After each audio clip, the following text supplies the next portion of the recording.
I'm Avi Day. This is Our Family Origins, Innovation 1776, Episode 3. And I am Fresha Barroso. This is Episode 3, Innovation 1776, and B.F.Skinner and the Meaning of Walden 2.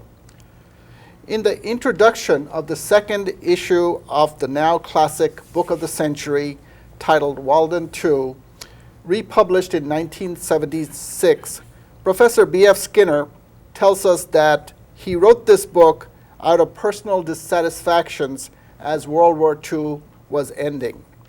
In his essay introduction titled Walden 2 Revisited, here's what Professor Skinner says. In the summer of 1945, when I wrote Walden 2, it was not a bad time for Western civilization. Hitler was dead, and one of the most barbaric regimes in history was coming to an end. The depressions of the 30s had been forgotten. Communism was no longer a threat, for Russia was a trusted ally. It would be another month or two before Hiroshima would be the testing ground for a horrible new weapon. A few cities had a touch of smog, but no one worried about the environment as a whole.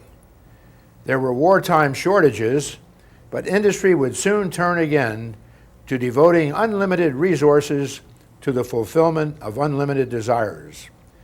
The Industrial Revolution was said to have stilled the voice of Thomas Robert Malthus. But before we leave summer of 1945 and move forward, let us briefly go backward in time down the memory lane of World War II. It was not so long ago, really. Only a generation passed. Some of those who fought the war are still among us and alive.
So it was summer of 1945 when Professor Skinner had turned from his wartime attention of training pigeons to guide a bomb to its destination to fulfilling personal dissatisfaction by writing a novel about a utopian community based on the emerging science of behavior, of which he was a leading researcher at the laboratories of Harvard University. In this essay, Walden 2 Revisited, he credits a colleague, Alice F. Tyler, of having an important influence in his decision to write Walden 2. Ms. Tyler had sent him a copy of her new book, Freedom's Ferment, a study of perfectionist movement in the 19th century America. So in the summer of 1945, B.F. Skinner saw a need of society. It was the right time to experiment in innovative community living, just as many religious groups had done in the 19th century America. Such refugee groups had come to America primarily from Europe to escape religious persecution and in search of a better life. But now the basis of his Walden 2 community design would be based on scientific knowledge of human behavior. Key characters of Walden 2 are Fraser, a former colleague, and Professor Burris in the first-person narrator of the book. The story of Walden 2 unfolds with Professor Burris and a small group of former students starting a visit to Walden 2, a rural community located somewhere not too far from a half a day or so journey from the university where both Professor Burris and a colleague, Professor Castle, were university faculty members. It is easy for the readers to interpret that Professor Burris, the first-person narrator of the book, is none other than B.F. Skinner himself.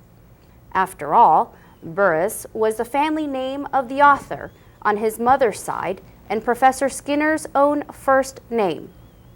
After the visiting party had reached Walden 2, we hear the voice of Fraser, the founder of Walden 2, describing the physical facilities.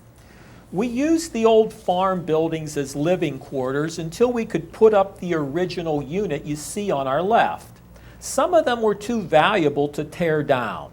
There's a nice old stone house near the river, which we converted into a sort of granary.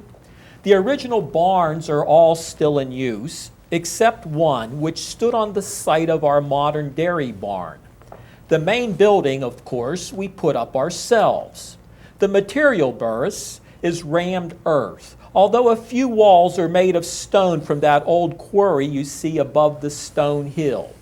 The cost was fantastically low when you consider the cubic footage, as our architects do, or what seems to me more important, the amount of living that goes on inside.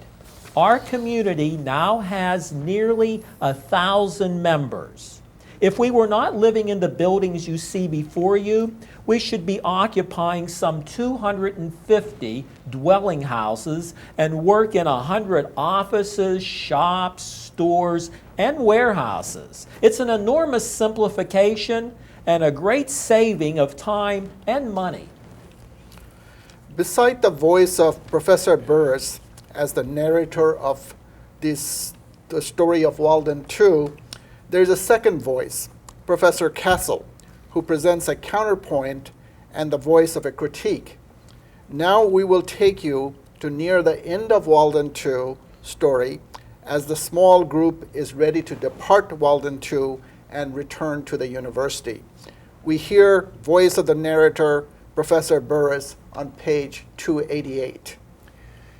In the waiting room, Castle resumed an intermittent harangue. In a way, he was more completely absorbed in Walden 2 than I. The most trivial details suggested comparison.